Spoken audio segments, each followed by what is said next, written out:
My morning alarm's here. Time to wake up.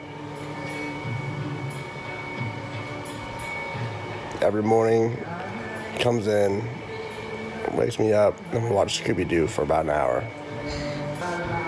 Time to start the day. I got cystic fibrosis. See, I've got cystic fibrosis. Activity number 2. Building towers out of Legos. Getting our morning started good. Work in an hour and a half. And we're about to cook breakfast. Hi, Ralph. On my other videos, you know my favorite breakfast is Pop-Tarts and bacon every day. Got my Pepsi with a straw, always with a straw. Got my space here. Some of my morning meds. We got enzymes. Enzymes, Januvia, and then I have antibiotics. And reason being is sinus surgery this Friday, so like in a few days. So I'm not sick, but always before sinus surgery, or usually any surgeries, I don't know if you guys do this with your CF clinic, but I go on oral antibiotics for 10 days before, just as a preventative. So, you know, they're going to sedate me, go on my nose, clean all that stuff out. So before I had that procedure done, we do oral antibiotics to hopefully kill all like the bad bacteria in my body, or at least suppress it as much as possible. So that way when my sinuses are getting messed with and everything, there's not a lot of bad bacteria going around my body getting stirred up. Is hopefully the antibiotics will kill it, or at least suppress it. So that's why I'm on oral antibiotics. So Amanda came home. She's been working nights last 2 weeks now. She's been working nights. So she came home, said hi to Jax, and she took him to daycare. So I got the house myself. She is going to be sleeping all day, and I'm going to be working. All right, guys. In the office, doing work today. As you guys already know, I work from home now. I have a new job where literally 100% I work from home. The headquarters is in New York, so I don't even have an office to go to. Now, I can always rent an office that I want. So, like, a lot of places, they'll have buildings that you can just rent offices out. They provide you with the desk, and you provide the computer and all that stuff. I might do that in a year or so when we move, but for now, I'm pretty happy with my home setup. We just got a new desk, got new monitors. I'll show you guys. It's a little bit messy, but so new desk. Oh, look at the plant. Got my plant over here, staying fresh. Got monitors. And then here's our little space heater down here. So I'm all set up over here. This is all Amanda's crafts and stuff that she does. But anyway, so this is what today's gonna be like. Except I do have an appointment at lunchtime today. I'm gonna get OMM done. So you guys might have seen my Instagram. I think I talked about it. But OMM is osteopathic manipulation therapy, OMT. But it's where they rub your back and in certain spots. It's not like a massage, but like almost like chiropractic. But they rub certain spots of your back to loosen the nerves and the muscles around your chest wall, your lungs, and things like that. I didn't really think it was going to do anything. Amanda actually did it on me. Amanda's a doctor, and she studied this, so she did it on me one night, and I felt amazing. Like just 5 seconds later, felt really open. So I actually signed up. My primary care doctor does it here. So my primary care doctor, I go see every 2 to 3 weeks now, and he does it for about 20, 30 minutes. Afterwards, I just feel, for 2, 3 days afterwards, I just feel really open and just more clear, if that makes sense. So something you guys can try if you're interested. Once again, it's called OMT, and you want to search for a doctor. So the doctors are MDs, right? MD, medical doctor, but there's also DOs. And so the only difference that I know of, the only difference between a DO and an MD is DOs study the osteopathic stuff as well. So like Amanda, my fiance, is a DO. My primary care doctor is a DO. And so they prescribe medicine, they treat everybody, but they also do the OMT stuff. So if you guys are interested, look for a DO in your area and just try it out. Call, say you want to try some OMT, and see what you think. I'm on the way to my OMT appointment, and anyway, one thing I wanted to say was I just called my insurance company because my insurance is new. So I got it April 1st. So it's brand new. So some insurance companies, guys, will actually make you wait 30 to 60 days before you can have any type of procedure or big surgery. So I called them today or just now to make sure that my surgery is covered. And of course, they didn't say what the doctor is it in network or out of network, and what the cost will be. I did find out it's in network.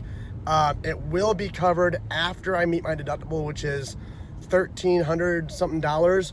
So basically that means after I pay $1,300 for any medical cost, that will meet my deductible. So once the deductible's met, that's when my coverage goes into effect, which means that my insurance company will pay 80% of any medical bills I have once my deductible's met. So basically, long story short, this surgery will cost me $1,300 because it's my insurance is brand new, so I haven't had any medical costs yet. So I have that full $1,300 to pay, and then once that's met, because the surgery is probably gonna be more than $1,300. So once that is met by me, my insurance will then pick up the following 80% of that. And because I'm double insured, so I have Medicare, so I have my work insurance as my primary, I have Medicare as my secondary. So double insured, Medicare picks up the remaining 20%. So another little trick here is it's time for me to order Orkambi. So Orkambi is a huge CF med, right? It's really expensive. Well, if you order Orkambi right at the bat, like the beginning of the month, whatever, you actually hit your deductible sooner because Orkambi is really expensive. So I have Orkambi and I have a assistance program with Orkambi. So it'll knock out like $500 that deductible. So obviously I'm still paying a lot, like $700 and something dollars, but it lowers it a lot. So anyway, guys, I just wanted to give you guys that tip because if you have Orkambi, you have Symdeko or Kalydeco, whatever big medication, make sure you order those up front. Those will apply towards your deductible, and then after that, you just have the remaining deductible, and then once that's met, your insurance coverage goes into effect. But yeah, just wanted to square that away. Let you guys know let you guys know how that works. And as you can see, I just parked, so I'm going in here to have my ORT. Not the greatest news, but my weight's down a little bit. But I think that's because my sinuses have been hurting really bad, and I can't take ibuprofen. You can't take any like anti-inflammatory, like blood thinning medication before surgery. So unless you're on steroids like prednisone, which I cannot take prednisone. But just been taking a Tylenol, and anyway, they've been hurting really bad, draining really bad, which is why I'm having surgery. So my appetite's been down, along with that, not going to the gym as much. So probably lost some muscle mass. No, not having my daily calorie goals, so I'm down about 3 pounds. And, yeah. But anyway, in the doctor's office right now. All right, guys, just finished my appointment. Went well. I already actually feel kind of more loosened up. So every month, maybe twice a month or so, depending on what goes on, I get overwhelmed for like 1, 2, 3 days. And, Amanda's like, what's wrong with you? She thinks I'm mad at her. But I've always been able to control a lot of stuff in my life as far as, like, my projects. I've always felt confident on top of stuff, except for, obviously, when I was really sick in college. But anyway, so, whether it be YouTube on the side, starting a new job, Amanda's working nights, I'm taking care of Jax more, things like that just on occasion pile up, right? So I feel that's everyday normal life. But when those things do pile up, I do get overwhelmed. That causes me to be a little bit more anxious. And like I said, I take about 2 or 3 days to kind of like digress or kind of digest everything and decompress.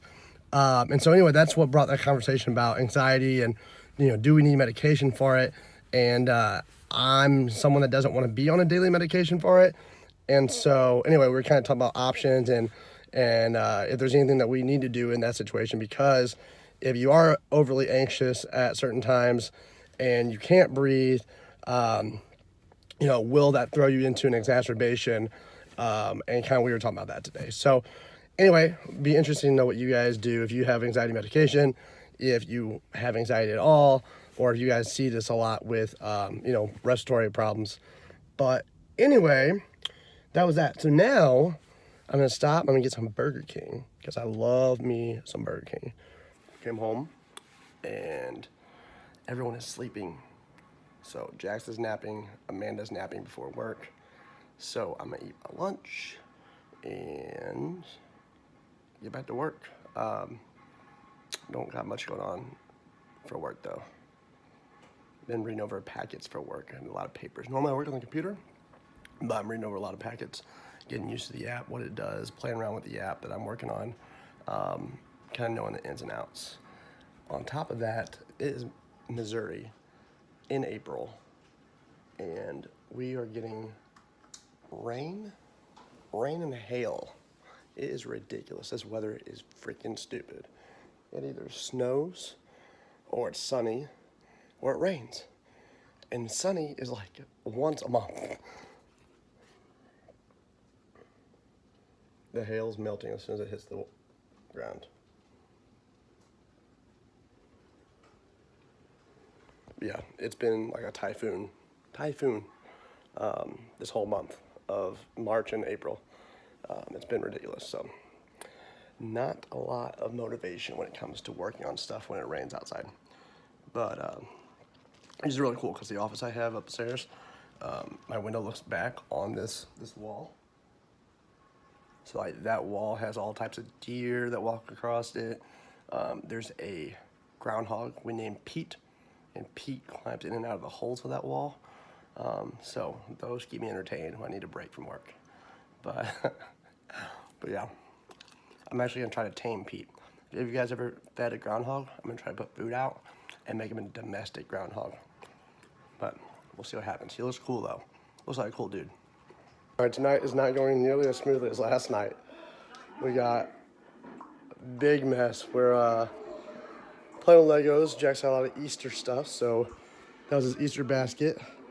You can see some green confetti. I cleaned most of the confetti up, but green confetti all over.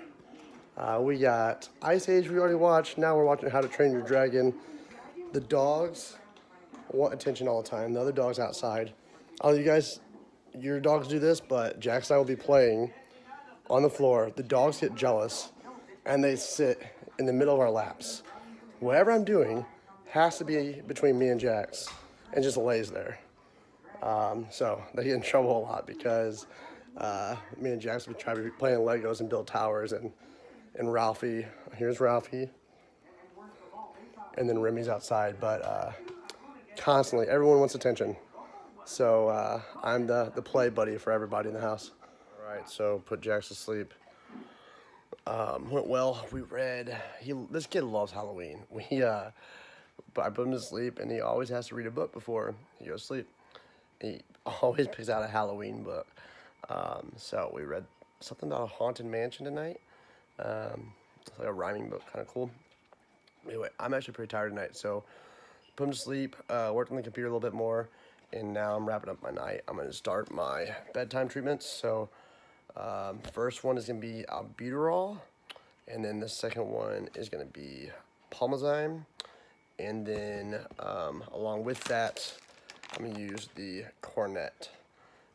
So the Cornet, guys, as you guys probably already know, Cornet is what I use for airway clearance, but no one can find the Cornet because it is a company in Germany, but it's that makes it. And so I got a few of them just because my clinic at the time happened to get like a few samples, and they just gave me them. But there is a American company now that is selling the Cornet, but they don't call it the Cornet. It's a little bit different, but it's the same thing. Called the VibraPep, I believe, VIBRA PEP, VibraPep device, and it is just like almost exactly like the Cornet. So if you guys are interested, look up VibraPep. Let your clinic know about VibraPep, and it should probably be easier to get. So what I would do is my care team, I would ask my respiratory therapist at my clinic. They do my PFTs and check if I need anything like inhalation-wise, antibiotics, stuff like that. And she's who I talk to for my airway clearance stuff. Anyway, if you guys have that person, I would ask them. You guys have heard me say it a ton of times before, but to this day, guys, I mean, this is by far the best air clearance device I have. And this is actually the original one, so the new one has a handle on it, but I actually think this one is even more effective. But anyway, best air clearance I got. And yeah, if you guys haven't tried it, try it. But treatments right now, and then I'm hungry. I don't want to eat a big meal. I'm tired. I don't really want to eat, so I'm gonna make myself a protein shake that has 900 calories in it. And then I don't like just drinking fluid, like liquid calories, and letting it sit in my stomach. So I always have to have something like dense with it. So I usually have a shake with 1 or 2 rolls with butter on them. And so that gets up over 1,000 calories. I think it's like 1,400 calories. So I'm gonna have that right now after my treatments, and then hit the hay. Hit the hay. It's been a long night. Can you see my face is red? Like I'm tired and flushed, ready to go to sleep. It is that time, bedtime. Did my treatments real quick. I did have my shake. I had 1 roll because I wasn't that hungry. I didn't really want 2, even though if I had 2, it'd be another 200 calories. Anyway, I went ahead and did 1. So it is time to go to bed because even though I like staying up late, Jax will be up by like 6:30. It's almost midnight, and he'll be come in my room and say, "Good morning, Brian." So yeah. Anyway, I'm gonna get to sleep. Sure, I have a bright and early morning with him, and then tomorrow's another day of work. But I have my sinus surgery this week, and my mom's coming in town from Florida. She's flying in tomorrow night, so looking forward to that. Picking her up from the airport and hanging out with her for a couple days, and then she'll be here for my surgery and help me recover all weekend because Amanda will be working nights every night. So that'll help out a lot. But anyway, guys, I hope that you enjoyed this day in the life. Looking back, I don't really know if I had that much exciting stuff. I know I had a couple tips for you guys I think were pretty helpful. One was the insurance thing, especially regarding like procedures and new insurance and how to meet that deductible or get it lowered at least. Another one was, I don't know what else I've talked to you guys about, the Cornet. So the Cornet alternative that's now out in America is pretty cool. And yeah, I think that's about it. And then I showed you guys my day. Oh, and the OMT. So definitely maybe check out OMT if you guys are interested. But all right, guys, have a good one, and we will see you. I guess we're gonna have a little bit of a break, and then we'll be back. So see you guys in the next video. All right. Hashtag stay salty. Hashtag stay salty, guys. See, I've got cystic fibrosis.